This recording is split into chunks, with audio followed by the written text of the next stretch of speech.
Ok, então, tudo certo aqui, vamos começar mesmo oficialmente. A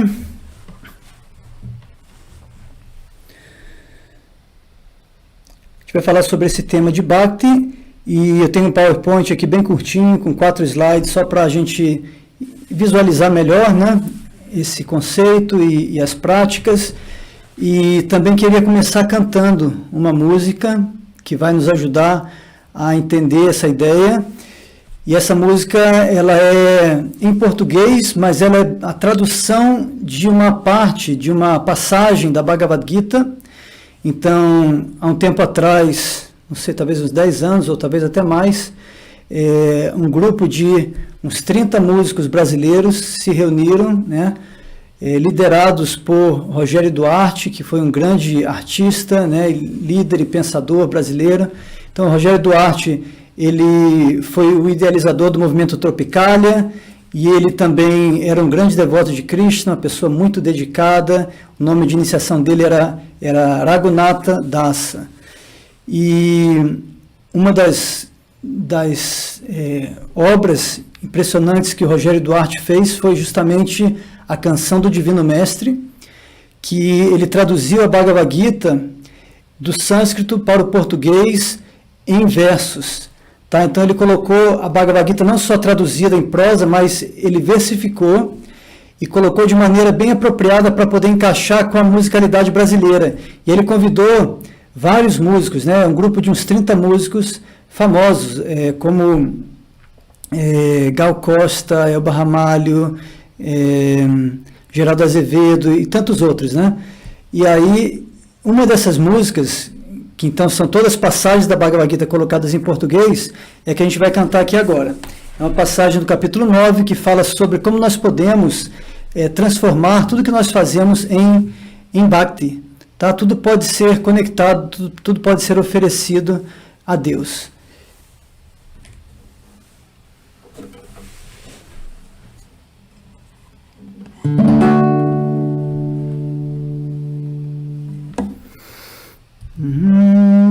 Me digam aí se vocês estão ouvindo bem o violão aqui.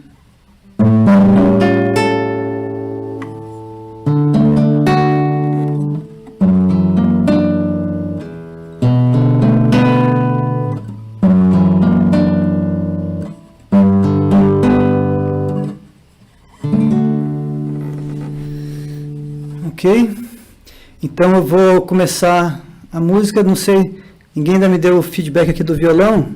Queria só ver se o som do violão com a voz está saindo bem.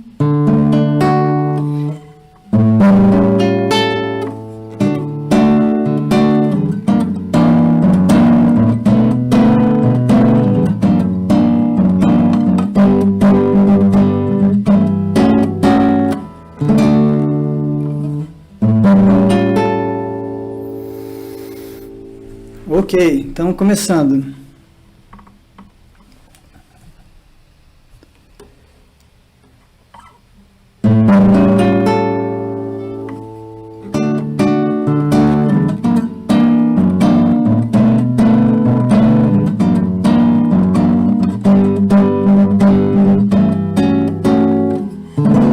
Vou cantar a primeira vez sozinho para vocês pegarem. A segunda vez, quem quiser pode ir cantando junto, mesmo aí da sua casa, mesmo que a gente não possa se ouvir uns aos outros, tá? Se alguém quiser me ofertar com amor e devoção, fruta, folha, flor ou água, aceitarei a oferenda. Ó descendente de Kunti, o que quer que você faça, o que quer que você coma, o que quer que você dê, tudo isso deve ser feito como uma oferenda a mim. Se alguém quiser me ofertar com amor e devoção, fruta, folha, flor ou água, aceitarei a oferenda. Ó descendente trate de cumprir o que quer que você faça, o que quer que você coma, o que quer que você dê. Tudo isso deve ser feito como uma oferenda a mim.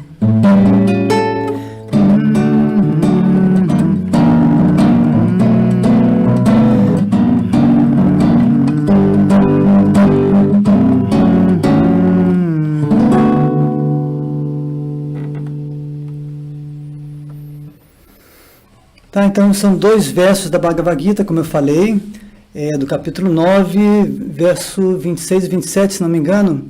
Patram pushpam palam toyam yome bhaktya prayachati tadaham bhakti upahritam ashnami prayatatmanaha. Então, se alguém me oferecer com amor e devoção, bhakti, fruta, folha, flor ou água, eu as aceitarei. E Krishna usa 2 vezes a palavra bhakti nesse verso. Então, esse é o tema do encontro de hoje. A gente vai falar sobre o que é bhakti e quais são os processos mais efetivos nessa prática espiritual. Bem, então eu vou compartilhar com vocês aqui um PowerPoint que eu preparei para nos ajudar, para guiar essa nossa conversa. E a ideia é que Bhakti Yoga é essa conexão da alma. Tá? Então, Bhakti é uma forma de yoga, e até podemos dizer que é mais do que uma forma de yoga. Não é simplesmente uma forma de yoga, mas é o coração do sistema de yoga. Tá? Não é um processo sectário, não é que a minha religião é Bhakti e a sua, não é isso. Bhakti é a essência, é o coração de todas as religiões, de todo o processo de yoga, porque Bhakti é essa conexão mais profunda, a conexão direta entre a alma individual, nós, cada um de nós, e a alma suprema. Tá, então a ideia aqui hoje é falar sobre o que é e também quais são as 5 práticas fundamentais nesse caminho. Na imagem vocês têm Radha. Radha é a expressão máxima de Bhakti, desse amor a Deus, puro, sem nenhum tipo de interesse egoísta. Tá? E Radha está cantando os nomes de Krishna. Essa ilustração é Radha cantando Krishna, Krishna, Krishna, junto com suas companheiras, as gopis. Tá? Então, quem conhece um pouco dos passatempos de Krishna, do Bhagavata Purana, vai reconhecer aí as gopis, e assim como elas estavam imersas, num oceano de bem-aventurança através dessa conexão que elas tinham de Bhakti. Então, assim, Radha é a personificação, como eu falei, ela é o próprio Deus, ela é o Ser Supremo, que é Radha e Krishna.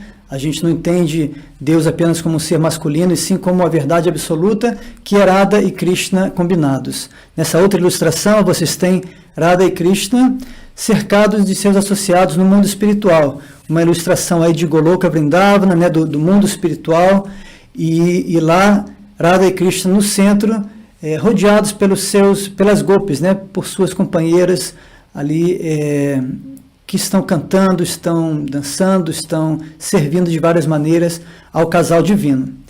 E nós temos abaixo, dessa imagem de Radha e Krishna no mundo espiritual, temos os devotos aqui nesse mundo. Nesse caso é Rupa e Raghunatha Goswamis, que são os principais mestres espirituais ou acharyas na tradição Gaudiya Vaishnava, na tradição a qual eu pertenço. Então, eles deixaram um legado muito rico de instruções sobre esse processo de Bhakti. Tá? Então, mas o que é Bhakti? Primeira coisa é entender essa palavra, porque é muito comum a gente ouvir Bhakti sendo traduzido como devoção. Tá? E tudo bem, é mais ou menos a ideia. Agora, o problema é que quando a gente traduz para devoção, a gente tende a pensar em devoção da maneira como a palavra é entendida no nosso contexto cultural, num contexto ali judaico-cristão, como é que Bhakti, como é que devoção é entendida. E devoção, às vezes, é percebida mais como um sentimento, um tipo de emoção, mas nesse sentido aí, isso deixa a desejar a definição ou a tradução de Bhakti como devoção. Por quê? Porque Bhakti vem de uma raiz verbal, que é Bhaj, como está escrito aí, né, que significa partilhar, participar, adorar, amar, servir. Então, Bhakti vem de uma raiz verbal, ela expressa uma ação, não é apenas um sentimento. Então ela tem esse componente, né, da devoção, né, do amor, mas ela tem também essa atitude do servir, né, do participar, de partilhar. Então Bhakti não é apenas eu amo a Deus ou eu tenho devoção. Não, é agir com devoção, é o servir, é participar do plano divino. Tá, então eu costumo explicar isso dizendo que tem 3 palavras relacionadas aí. Uma é Bhakti, que a gente está falando aqui, né? Mas tem também a palavra Bhakta. Bhakta é a parte. Então quando você tem um pedacinho desse todo, o todo é chamado Bhagavat. Então, onde está escrito aí como caminho, né? Bhakti pode ser entendido como caminho ou como meta. Então, falando sobre o caminho de Bhakti. Bhakti é o caminho pelo qual cada um de nós, que é um Bhakta, pode se conectar com Bhagavat, que é o todo. Então, Bhagavat é o absoluto, aquilo que é composto por todas as partes. A palavra Vat é feito de, composto de, né? Então, Bhagavat, aquilo que inclui todas as partes. Esse é o absoluto. E Bhakta é cada partezinha, cada um de nós.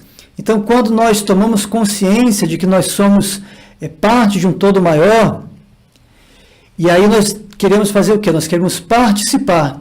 Né? Se eu entendo que existe algo que engloba todas as partes e que eu sou uma parte desse todo, então a parte ela quer participar. Essa é a conexão. Tá? Assim como no português, parte, o conjunto de todas as partes e participação de cada parte nesse todo. Então, da mesma forma, em sânscrito temos Bhagavat, que é o todo, feito de todas os Bhaktas, né? Aí temos Bhakta, que é cada parte, o indivíduo, e temos Bhakti, que é o processo que permite ao indivíduo participar do todo, participar do plano divino. Tá bom? Então, Bhakti como um caminho, esse processo de conscientização, de que eu me torno mais ciente da minha existência dentro de um todo maior. Eu consigo colocar o ego de lado e consigo perceber que eu sou parte desse todo e eu quero então participar, eu quero entender como eu posso me alinhar, me harmonizar com o plano divino e assim, então eu vivo a minha natureza de Bhakta, de ser uma parte desse todo. Tá? Então isso é Bhakti. E o caminho de Bhakti, então, é tudo aquilo que me ajuda nesse processo de conscientização, de participação. Tá? Então, como um caminho, Bhakti é isso, tá? Assim, a teoria é essa. E aí, na prática, quer dizer, como meta, Bhakti é assim, não apenas uma prescrição, um dever moral, uma coisa que eu deveria fazer isso, porque se eu não fizer, né, eu não vou estar agindo de maneira correta. Não é isso. Não é uma prescrição, não é um dever, não é uma obrigação, não é uma coisa que alguém vai dizer, você deveria fazer isso. Não, não é isso. Bhakti é o Dharma, ou a essência de quem nós somos. Então, cada um de nós é parte do todo. E quando a gente age como parte, quando a gente participa desse todo, a gente está vivendo o nosso Dharma, a gente está realmente fazendo jus à nossa posição como parte, né, dessa totalidade. Então é a condição natural da alma. Assim como a natureza do fogo aquecer, iluminar, assim como a natureza da água saciar a sede e refrescar, da mesma forma a natureza da alma é Bhakti. E Bhakti é esse amor, essa expressão de amor, expressão de querer servir, de querer, de alguma maneira, né, oferecer aquilo que nós temos de melhor. Então, Bhakti é a nossa natureza. Cada um de nós, cada ser vivo, não só os seres humanos, todo ser vivo tem essa propensão a amar e ser amado. E isso é Bhakti. Tá? Em qualquer situação, a gente sempre tem essa propensão latente dentro do nosso coração. E uma história muito tocante que eu ouvi sobre isso, né? Um Swami chamado Radhanatha Swami, ele é um mestre espiritual, uma pessoa muito sincera e avançada e madura espiritualmente, né? Ele foi para a Índia muito jovem e ele andou por muitos anos lá como um peregrino, né? Eu fiz algo parecido depois ao meu tempo, também passei 10 anos na Índia peregrinando, mas bom, ele foi para lá na década de 70 e passou bastante tempo nos Himalaias, e uma vez ele estava caminhando por um caminho, estava seguindo um caminho, e ele chegou, de repente, se deparou com um grupo de pessoas, todas assim, com o corpo já bem deformado, porque era uma colônia de leprosos, lá na Índia, numa região bem remota nos Himalaias, e aquele grupo estava isolado da sociedade, porque ninguém queria chegar perto, né? Então ele viu aquelas pessoas todas, né, com as mãos deformadas, o rosto deformado, a orelha, o nariz, etc.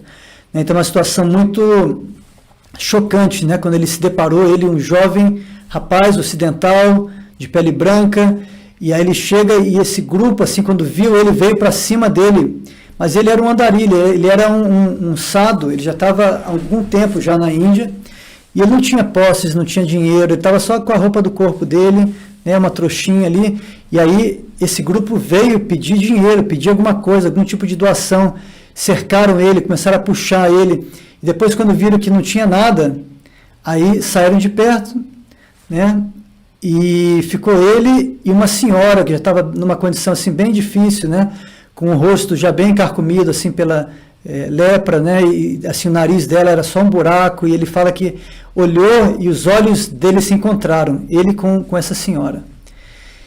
E quando eles se encontraram, assim, quando esse olhar dos dois se encontraram, ele entendeu, ele pôde sentir no coração dela um carinho muito grande. E ela levantou a mão, que já estava com os dedos também carcomidos pela lepra, e ela abençoou ele, falou: que Deus te abençoe, meu filho.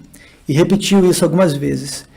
E ele sentiu nela que, embora ela tivesse uma condição tão difícil, né, com o corpo já tão maltratado pela doença, né, pela lepra, e uma situação que ela não tinha nada, não tinha dinheiro, não tinha nada para oferecer em termos materiais, mas do fundo do coração dela, ela sorriu e ofereceu a ele bênçãos. Então, nesse momento, ele entendeu que por trás de toda a nossa história, cada um de nós tem uma história, tem o seu karma, tem as suas dificuldades, seus defeitos, suas complicações na vida, mas por trás de tudo isso, todo ser humano tem essa propensão e essa capacidade de amar, que é muito natural, que é inata e que ninguém pode tirar. Nenhuma situação na vida, nem a condição mais difícil vai tirar isso, porque isso é Dharma. E Dharma é aquilo que está fixo, né? Dharma vem da raiz Dra, aquilo que é estabelecido, que é fixo. Então, aquilo que é a natureza mais intrínseca, mais estável e permanente da alma é o Dharma. E por isso, Bhakti é entendido como Jaiva Dharma. É a natureza essencial da entidade viva. Tá bom? Então, a meta da vida humana, então, é conseguir se livrar de todo tipo de falso ego, de prepotência, de egoísmo, né? Para poder permitir que essa luz natural que existe dentro de cada um de nós, que ela se manifeste. Isso é Bhakti. E o processo que nos leva a desenvolver, a ter a capacidade de cultivar e desenvolver essa Bhakti, esse processo, então, é o caminho. Então, a gente pode falar de Bhakti como sadhana, ou como um processo, e Bhakti como a meta final, que é Prema. Então, às vezes é dito Prema Bhakti e Sadhana Bhakti. Tá? Sadhana Bhakti, esse cultivo, para que a gente possa trazer à tona isso que já é algo que está lá dentro, e Prema Bhakti, quando essa devoção se manifesta plenamente, sem nenhum resquício de egoísmo, de motivações que não sejam puramente espirituais da alma. Tá, então, a ideia era só passar essa definição de Bhakti assim, de uma maneira que eu espero que tenha sido clara. E aí eu queria falar um pouco sobre os 5 processos, porque Bhakti, como a gente acabou de cantar nessa tradução do verso da Bhagavad Gita, né? Bhakti é, assim, tudo que a gente faz, tudo que a gente come, tudo que a gente oferece, que a gente prepara, que a gente dá em caridade ou em qualquer atividade, basicamente, se eu faço isso como uma oferenda a Deus, isso se torna Bhakti. Tá? Mas existem muitas maneiras de expressar Bhakti e existem 5 práticas que são consideradas as mais poderosas para fazer com que essa devoção venha à tona mesmo, que ela possa se manifestar plenamente. Então, antes de entrar nessas 5, eu também coloquei esse slide aqui, só para mostrar as abordagens do yoga e como que Bhakti se enquadra nessa ideia, né? Então, a Bhagavad Gita vai falar sobre vários tipos de yoga, vai falar sobre Karma Yoga, tá? Que basicamente é quando a gente conecta as nossas atividades a Deus. Então, assim, quando a gente consegue entender os nossos vários papéis nesse mundo, tá? E executar o nosso dever de maneira a procurar, como é que se diz? Ainda não é uma oferenda direta a Deus, mas Karma Yoga seria simplesmente eu entender qual é a minha posição nesse mundo, meu papel, e executar os meus deveres da melhor maneira possível. Então, aí, esse tipo de ação me conecta, tá? Eu entendo que eu tenho vários deveres, de acordo com a minha posição, como cidadão, como pai, como esposo, etc., né, como profissional, e executar tudo isso sem apego ao resultado, simplesmente por uma questão de dever. Isso é Karma Yoga. E isso purifica muito o coração, porque a gente tira aquele interesse egoísta de lado, aquela tendência de pensar, o que eu vou ganhar com isso? Então, um exemplo que eu sempre dou é do meu professor de sânscrito na Índia. Quando eu cheguei para ele e falei, olha, eu estou aqui, eu não tenho dinheiro, eu queria muito aprender sânscrito, quanto seria para poder estudar com o senhor? E ele falou, não, isso aqui é meu dever, ensinar é meu dever, eu sou um professor. Se você pode me pagar ou não, ou quanto você pode me pagar, isso não é problema meu. O meu problema, o meu dever é te ensinar. E você retribui, você vai ter que achar a sua maneira de retribuir. Então, quer dizer, isso é Karma Yoga, você faz aquilo porque é o seu dever, é a coisa certa a ser feita. E não porque você vai ganhar mais ou ganhar menos, não considerando o lucro que vai vir com aquela atividade. Então, esse tipo de ação nos conecta, isso é chamado Karma Yoga. Com isso, a gente se livra dessa tendência egoísta, né? Essa tendência de só buscar o benefício próprio. E aí, isso nos leva a entender que existe algo além dessa dimensão grosseira, essa dimensão temporária. Porque, por exemplo, vamos imaginar uma pessoa já com seus 70, 80, 90 anos de idade, plantando árvores frutíferas, tá? Essa pessoa, vamos supor, tá bom, ela tem como trabalho plantar essas árvores. Ela sabe que ela não vai viver para comer os frutos. Ainda assim ela planta, por uma questão de dever e por uma questão de generosidade. Então, esse tipo de ação, em Karma Yoga, a pessoa ela vai acabar entendendo que existe, assim, a compreensão por trás dessa ação é que existe um benefício que não é mensurável nessa vida, algo que vai além desse corpo. E isso aí prepara a pessoa, né, porque ela sabe, tá bom, eu não vou me beneficiar com os frutos, comendo os frutos dessa árvore, mas a pessoa pressente, né, que algum tipo de benefício ela vai colher, porque essa é a lei do karma, toda ação gera uma reação. Então, se ela está fazendo algo bom, se ela está plantando aquelas frutas, alguém vai se beneficiar no futuro e ela também vai receber os resultados numa existência futura. Então, isso leva a pessoa a transcender os limites tão estreitos, né, de calcular tudo em termos só dessa vida, só desse corpo. E isso prepara a pessoa para Jnana, que é o processo de conhecimento espiritual. Porque conhecimento espiritual só começa mesmo quando a pessoa entende que eu não sou esse corpo, eu sou a alma eterna, eu sou algo que está além do corpo e da mente. Então, Karma Yoga prepara para Jnana Yoga. Jnana vai permitir que a pessoa, então, se situe mesmo em conhecimento transcendental, de que ela está além do corpo, de que ela é a consciência por trás daquele corpo, né? E, enfim, existe todo um processo bem filosófico de analisar quem nós somos através desse processo de Jnana. Então, Jnana Yoga ela engloba karma, porque Karma Yoga é a base para a gente poder dar esse salto e entender a nossa posição como seres espirituais eternos. Aí dhyana é o próximo passo, que é onde a pessoa vai entrar num estado mais profundo de meditação, além da mente e do intelecto. Porque com dhyana, com o intelecto, eu posso entender a filosofia, eu posso entender o Vedanta, eu posso entender quem eu sou, mas é uma compreensão teórica, abstrata, intelectual. E aí, se eu quero de fato perceber e vivenciar, experimentar algo além, eu tenho que transcender o intelecto. Eu tenho que desligar minha mente, meu intelecto, conseguir ir além delas, né, para poder de fato ter a experiência.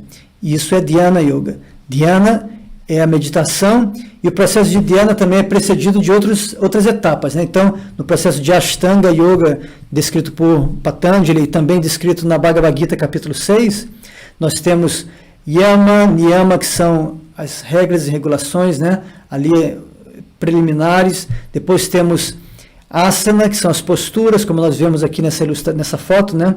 Asana, que é a postura externa, mas que também prepara uma postura interior. Pranayama, que são exercícios da respiração. E aí entra nas etapas de meditação mesmo, de você retrair os sentidos, né? E começar a focar a sua mente e chegar em Samadhi.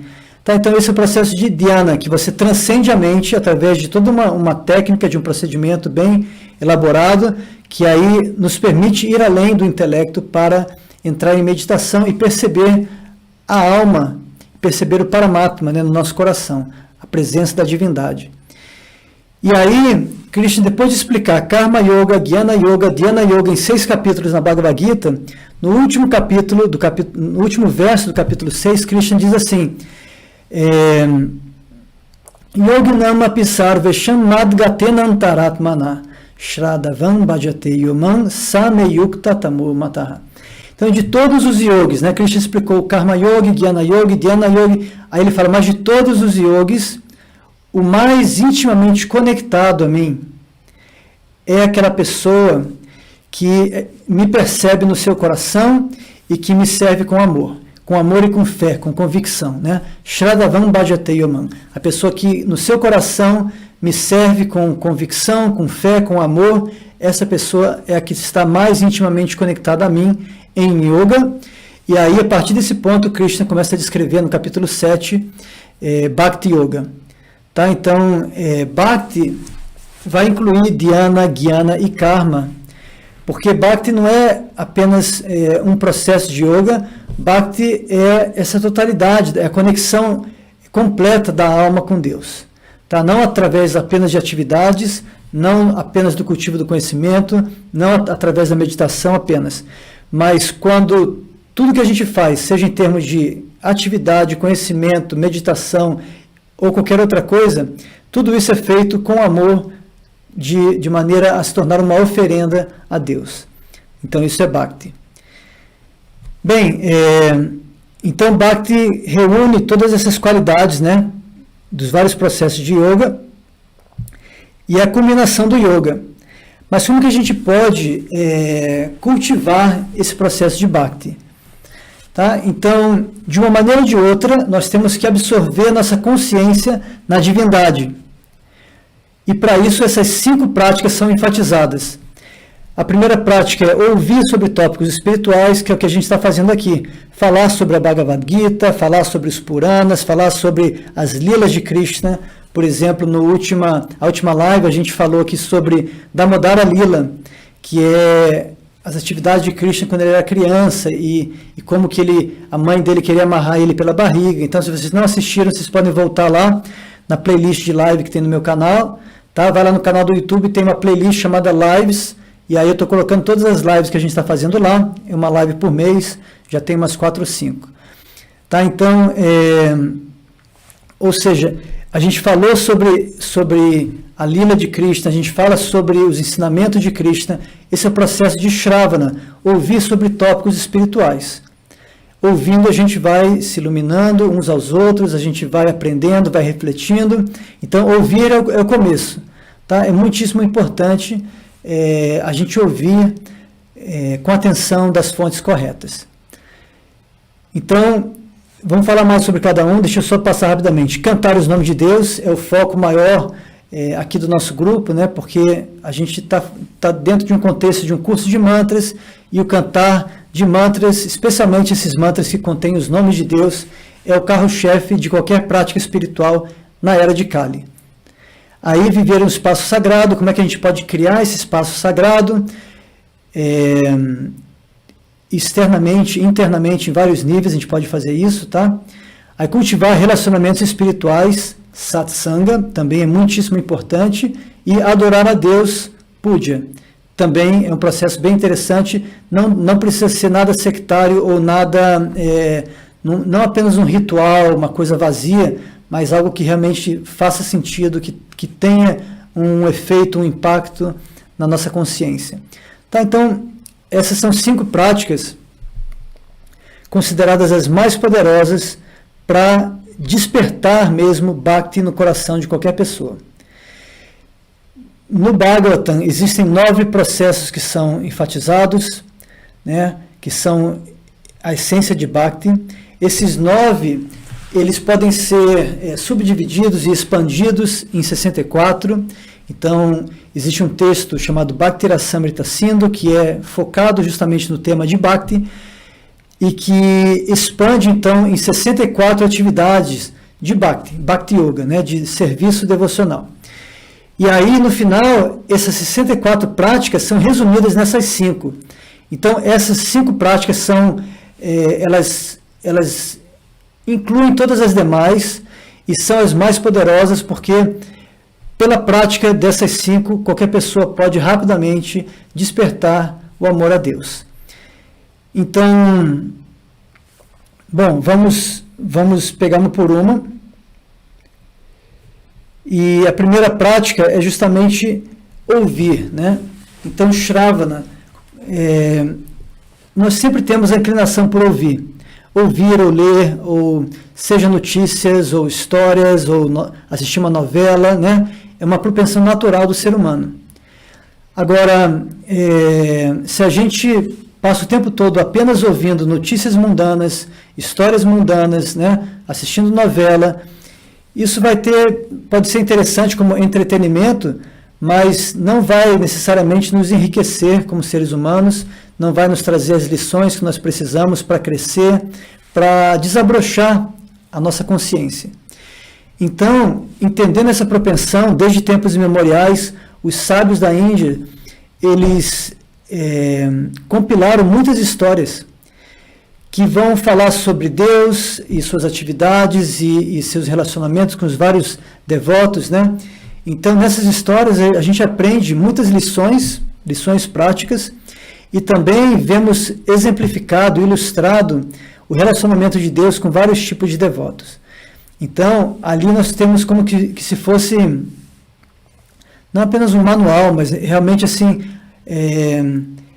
exemplificações, né? A gente tem ali vários tipos de pessoa que seguiram um caminho de Bhakti e desenvolveram uma relação com Deus, e a gente vê, puxa, olha só que legal essa pessoa, né? A gente ouve uma história e aprende como que esse menino de 5 anos conseguiu estabelecer uma relação com Deus, como que aquela senhora, no momento de dificuldade, conseguiu, com todos os desafios que estavam acontecendo na vida dela, conseguiu se conectar a Deus, como que, sabe, assim, tem várias histórias. Então, ouvir sobre esses tópicos espirituais é muito útil. O Bhagavatam tem inúmeras histórias relatando como que vários devotos se conectaram a Deus. E é interessante que o Bhagavatam, ele é considerado o comentário natural do Vedanta Sutra. Então, o Vedanta Sutra é um texto filosófico muito compacto, com 4 capítulos e sutras, que são aforismos bem resumidos, né? Com poucas palavras. E o Vedanta, então, é lido por filósofos. E é muito difícil você extrair o significado, porque tem que ter toda uma bagagem de filosofia para poder ler aquelas poucas palavras e conseguir expandir. Que nem aqui, eu tenho 5 pontos, né? Mas eu estou expandindo cada um desses pontos para vocês, porque eu já li sobre isso, eu pratico isso há mais de 20 anos, né? Então eu estou agora expandindo cada um dos pontos que estão ali. O Vedanta Sutra, são pontos assim mais abreviados que isso, são tipo 3, 4 palavras, formam um sutra. E se você apenas lê aquele sutra e não tem uma ideia do que está sendo tratado, não quer dizer nada, não significa nada para você. Mas ouvir então de alguém que entendeu aquele sutra, que sabe contextualizar, que sabe explicar e mostrar como aplicar aquilo, é muito valioso.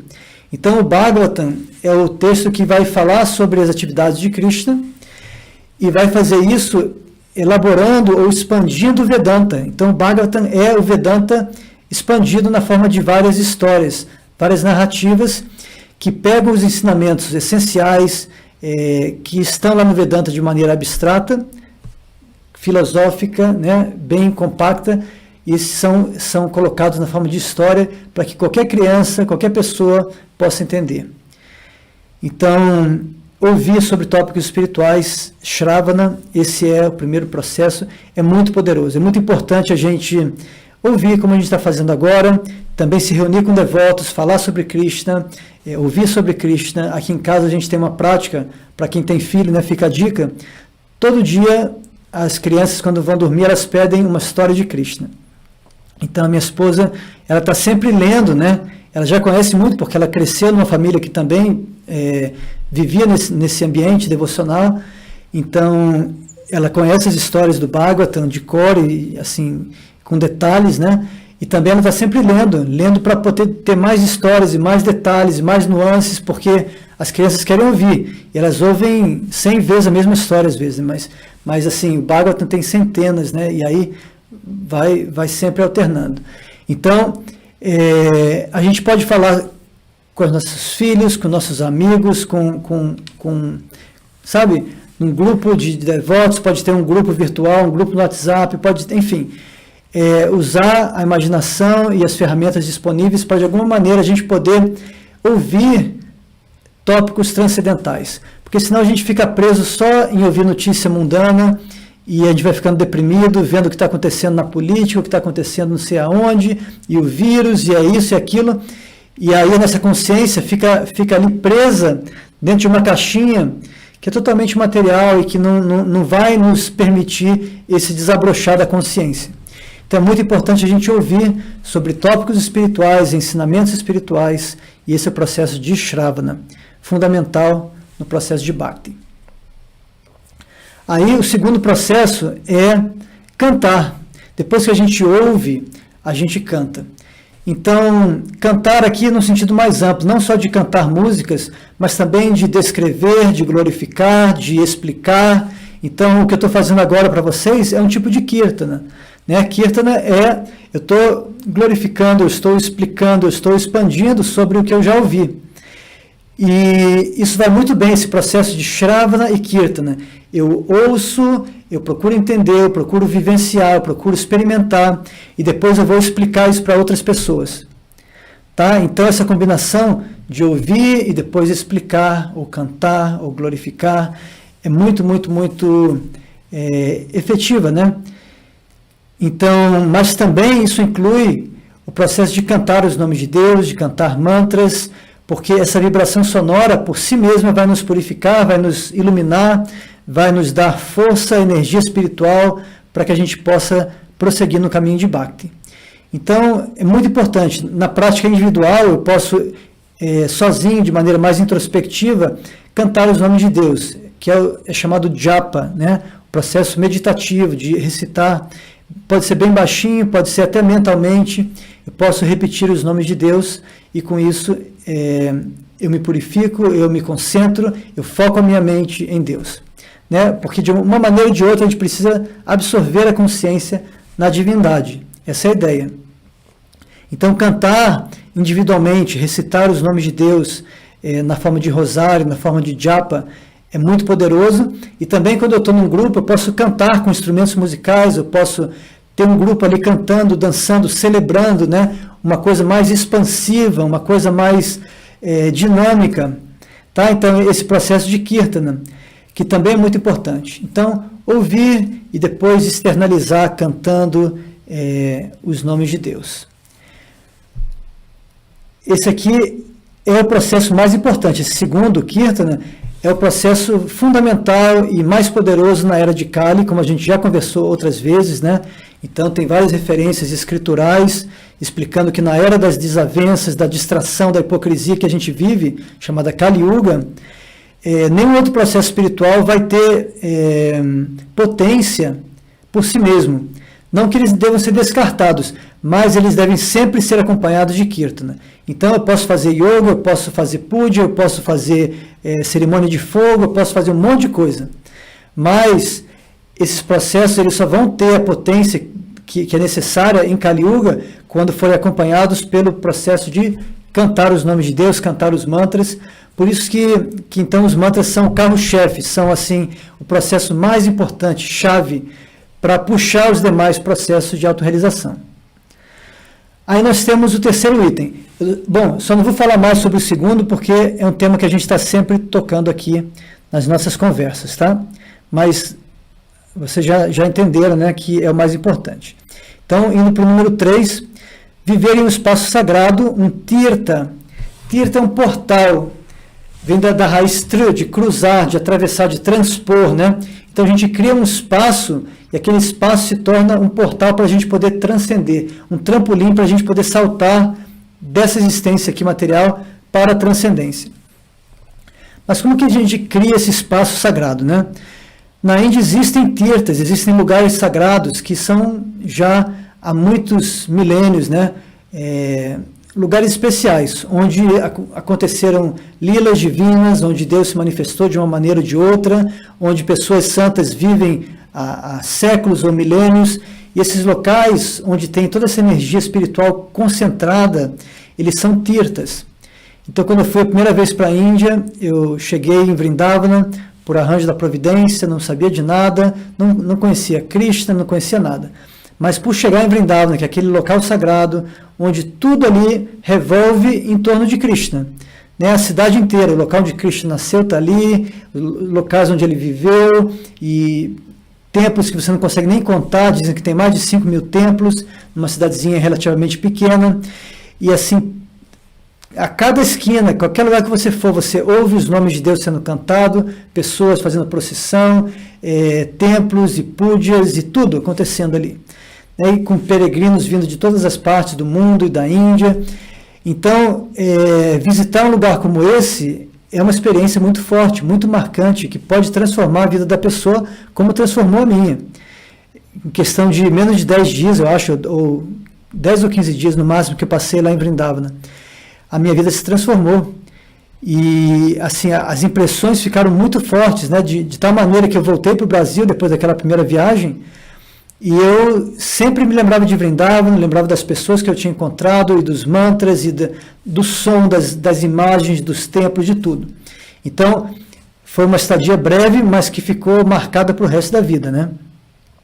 Então, mas e quando eu não posso ir visitar um lugar desses? Quando eu estou aqui no Brasil e agora tem pandemia, não pode nem viajar, não posso nem ir num templo, nem encontrar com um grupo de devotos, como é que eu faço? Bom, daí eu crio o meu espaço sagrado. Eu tenho que criar dentro da minha casa, com a minha família, ou num quarto especial, eu separo um local, que nem eu fiz aqui, ó. Estou na casa dos meus pais, eu não tenho um espaço aqui, um templo para eu visitar, nem nada, estou aqui também nessa pandemia, dentro de casa, né? Mas aí o que eu fiz? Imprimi umas fotos, ó, tá lá atrás, fotos de Krishna, peguei umas fotos que eu gosto e coloquei lá para eu me lembrar de Krishna, do meu mestre espiritual, né, de Prabhupada, e dos passatempos, das lilas de Krishna que eu gosto, Govardhana, e a foto ali de Kunja Bihari, Krishna tocando flauta nos bosques de Vrindavana. Então, assim, criei um espaço aqui para eu poder me concentrar. Tem meu violão, tem minha tampura, tem aqui o meu cantinho em que eu posso aqui estudar, ouvir, cantar, fazer minhas práticas espirituais.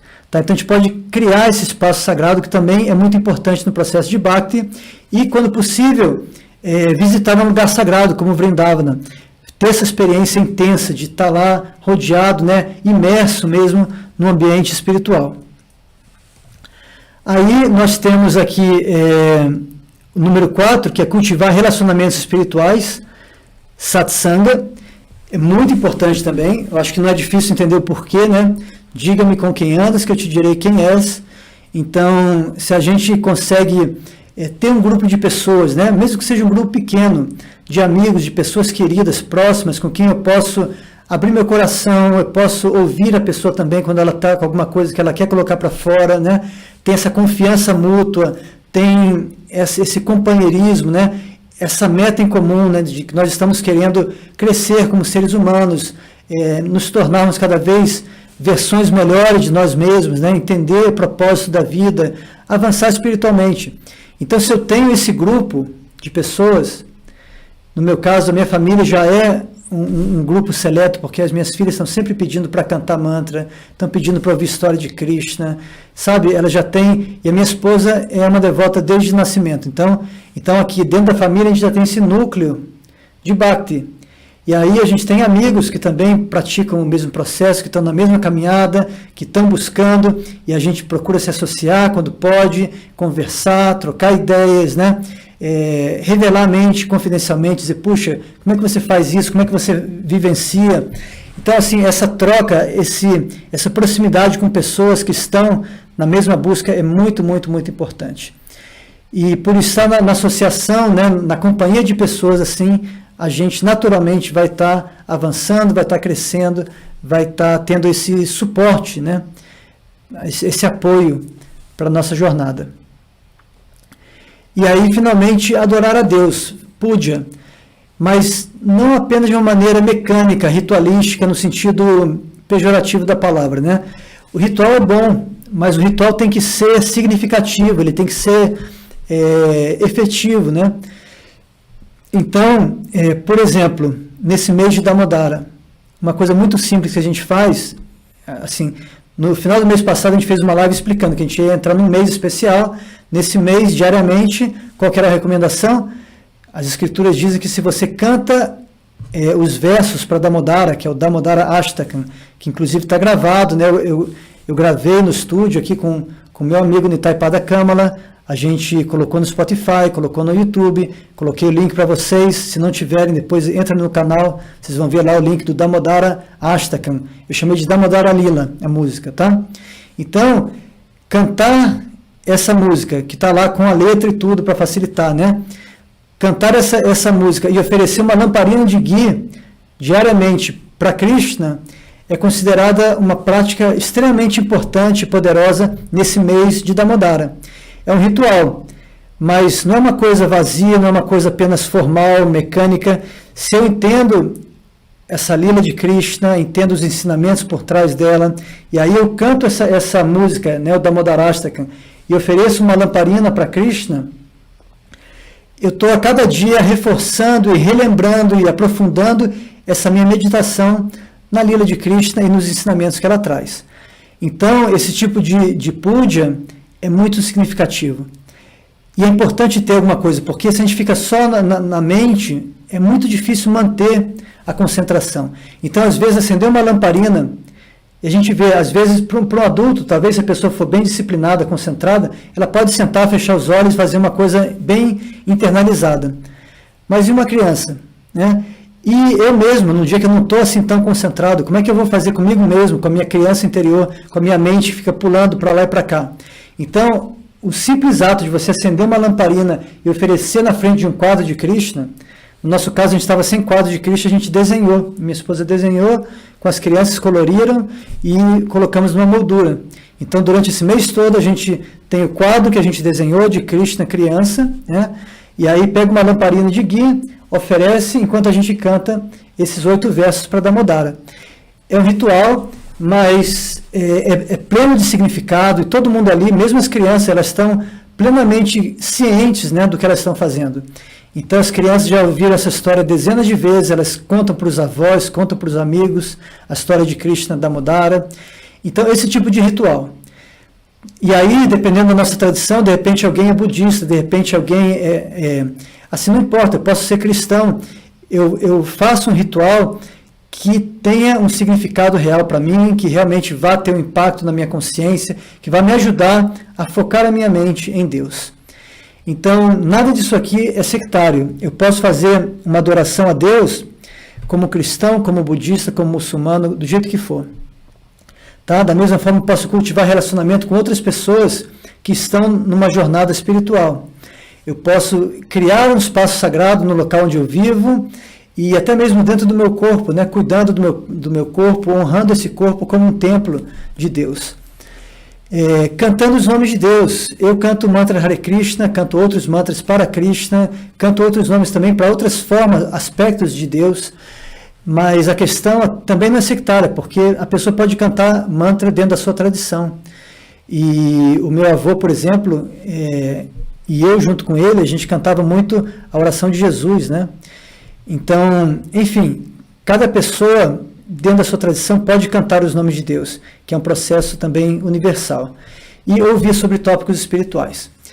Então, só para terminar, a bateria está terminando aqui, o tempo também está, eu vou só conectar o carregador. Um momentinho.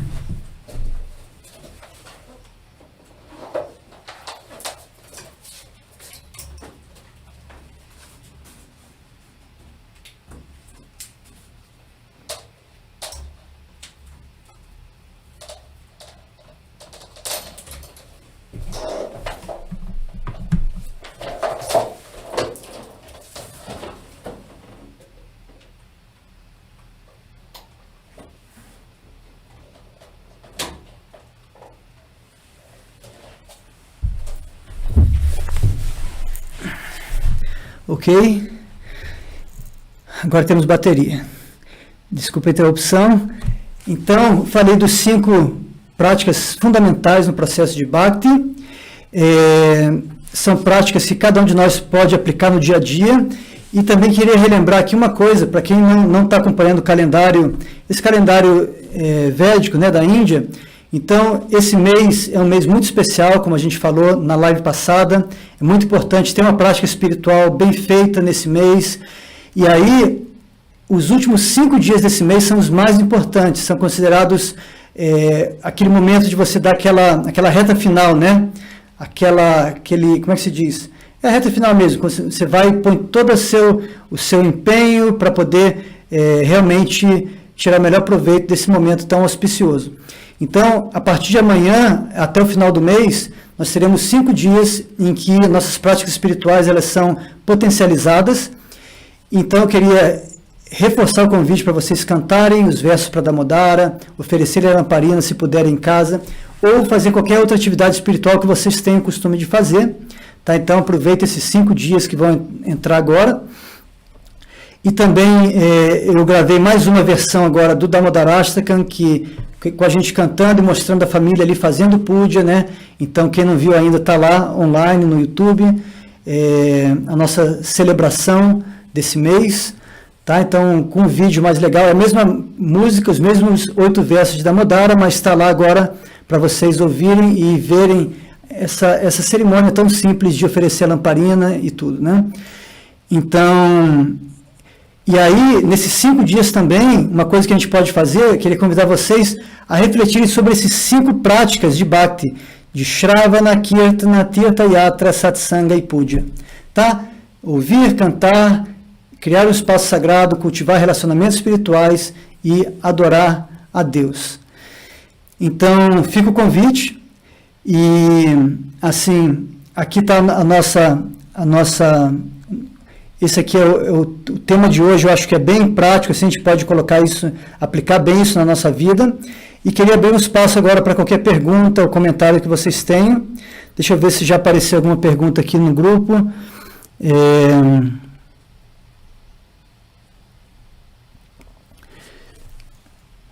Deixa eu subir aqui para ver se teve alguma pergunta. Enquanto isso, vocês podem escrever outras perguntas se surgirem.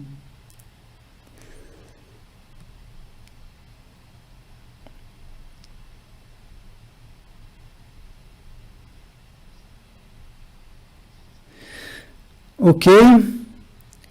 Então,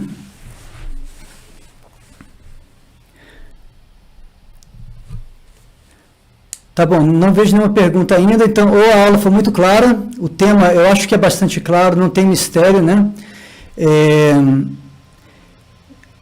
Ou foi muito simples ou foi muito complicado, um dos dois, né? Mas, bom, tem uma pergunta que me fizeram durante a semana, que era sobre qual mantra cantar, né? Porque cada mantra vai ter um tipo...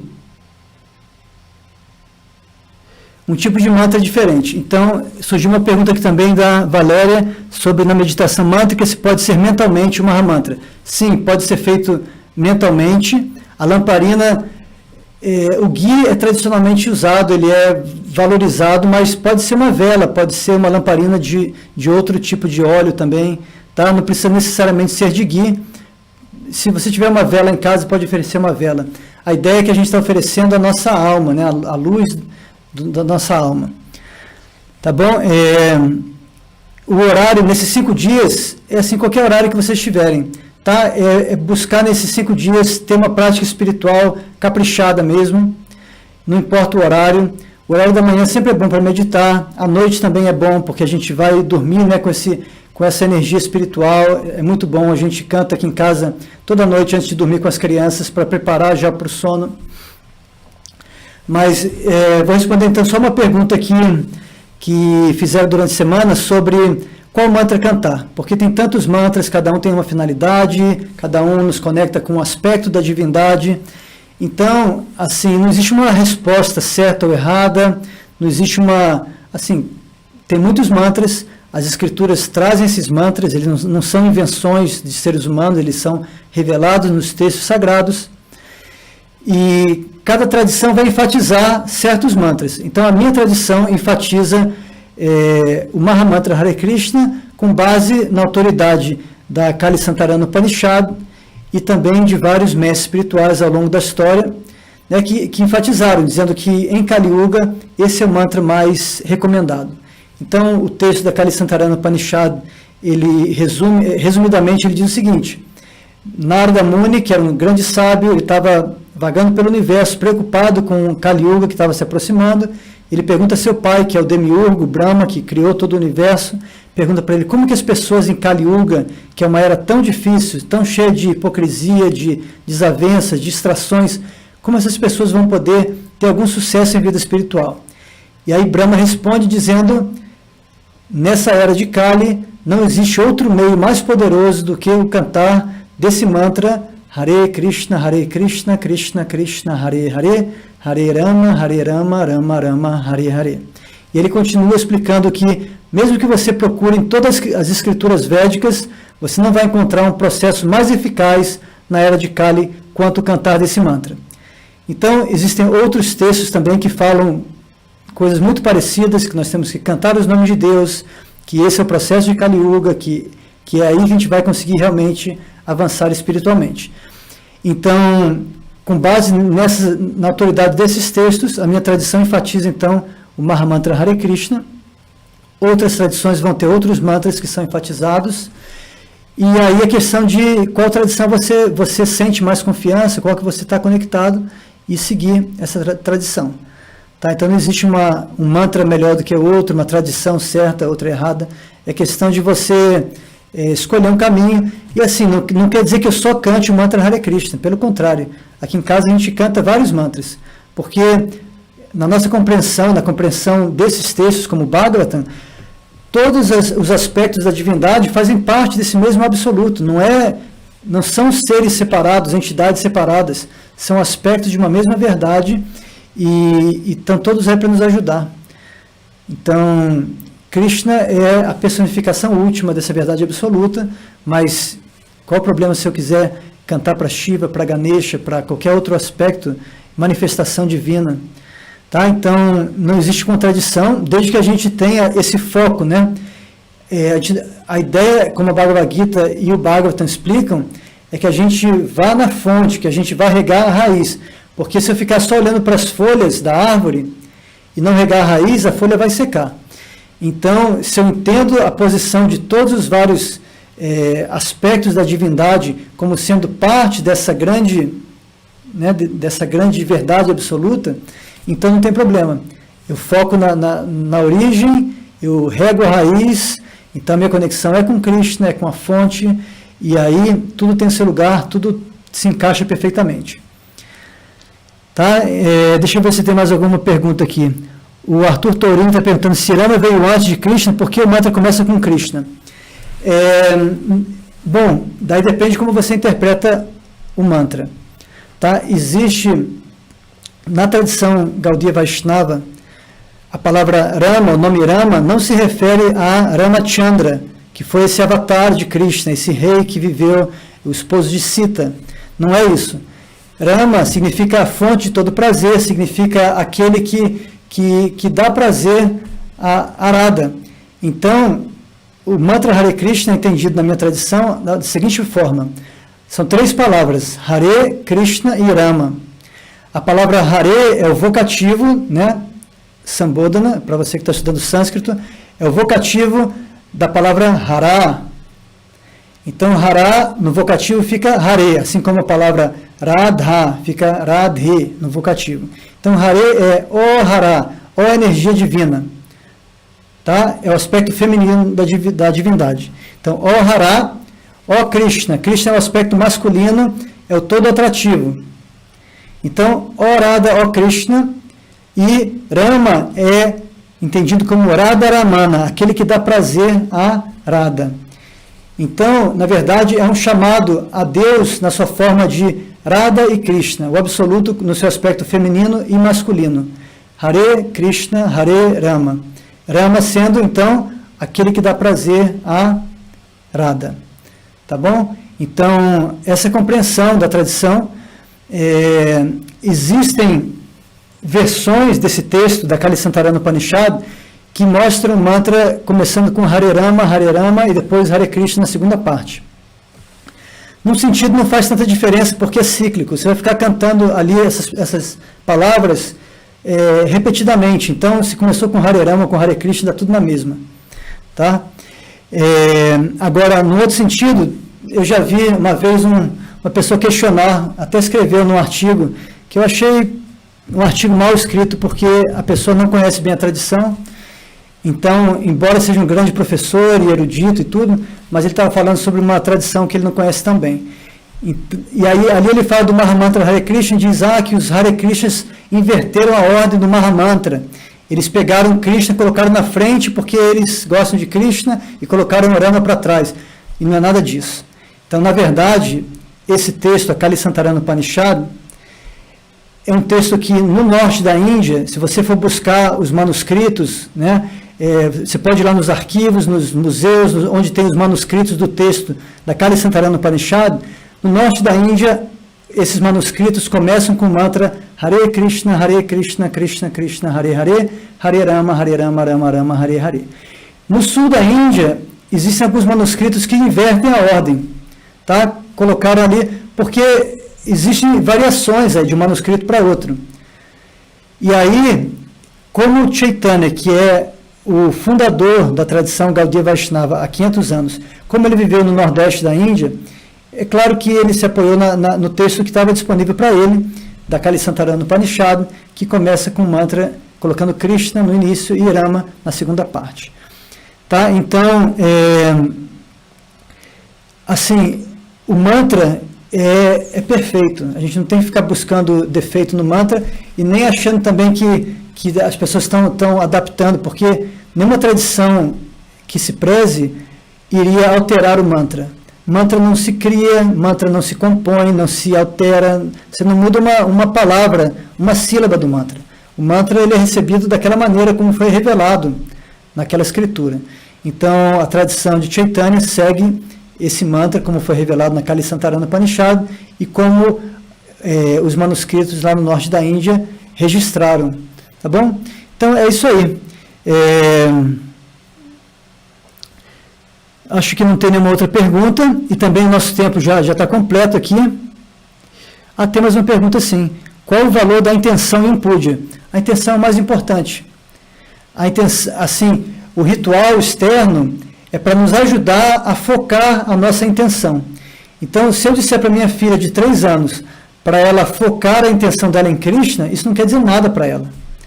Mas se eu disser para ela, para oferecer uma lamparina de ghee para Damodara, então ela está vendo a foto de Damodara, ela conhece a história de Damodara, ela está fazendo o gesto, aí depois que ela oferece, ela entende que aquilo ali é algo especial, é algo divino, e ela aí espeta o palitinho dela lá com a lamparina, ela pega ali a luzinha da lamparina e coloca na cabeça da mamãe, do papai, da irmã, como se, assim, abençoando cada um de nós e querendo que aquela bênção, aquela luz, né, divina possa chegar até nós.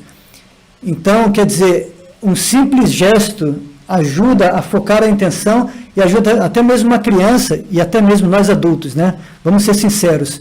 Se a gente deixar só numa plataforma abstrata mental, quantas vezes a nossa mente pula fora e foge e vai devagar para outra coisa? Você está ali, de repente, a princípio deveria estar meditando, mas a sua mente está no supermercado, está numa pessoa que falou uma coisa desagradável para você. Então, um simples gesto, um simples ritual, quando feito de maneira apropriada, pode ajudar a ancorar a nossa intenção, focar a nossa mente, tá? Então, essa é a ideia. Mas a intenção é o mais importante, ok? Então, o Puja é para isso, é para nos ajudar mesmo nesse processo, colocar nossa mente no lugar.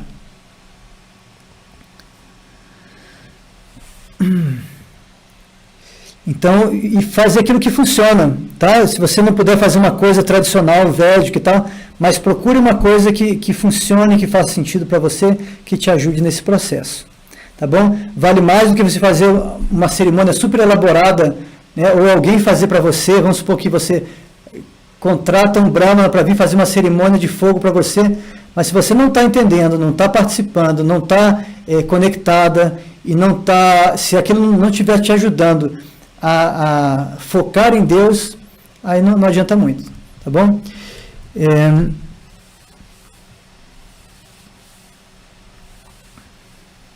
O Bruno está perguntando se existe uma ordem correta para começar a cantar os mantras no Puja da manhã.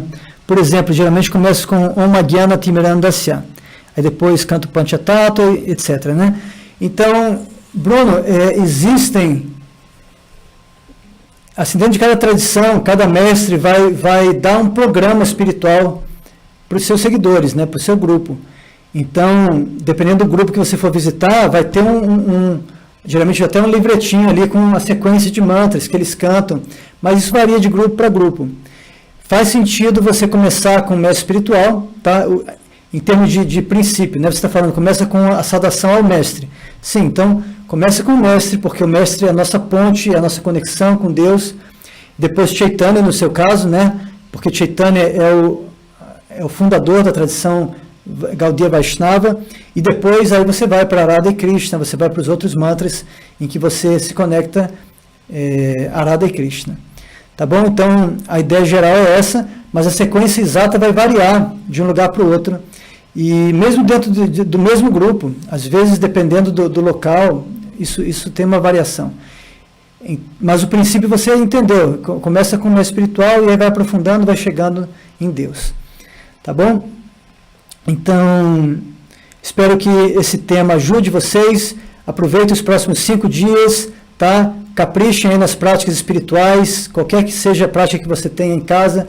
Crie seu espaço, tá? Ouça sobre Deus, fale sobre Deus, cante os nomes de Deus, se associe com pessoas, seja virtualmente ou em pessoa, se for possível, dentro da sua família, com amigos próximos, mas busque aplicar nos próximos 5 dias essas 5 práticas, porque elas são muito efetivas, tá bom? Para despertar Bhakti no nosso coração.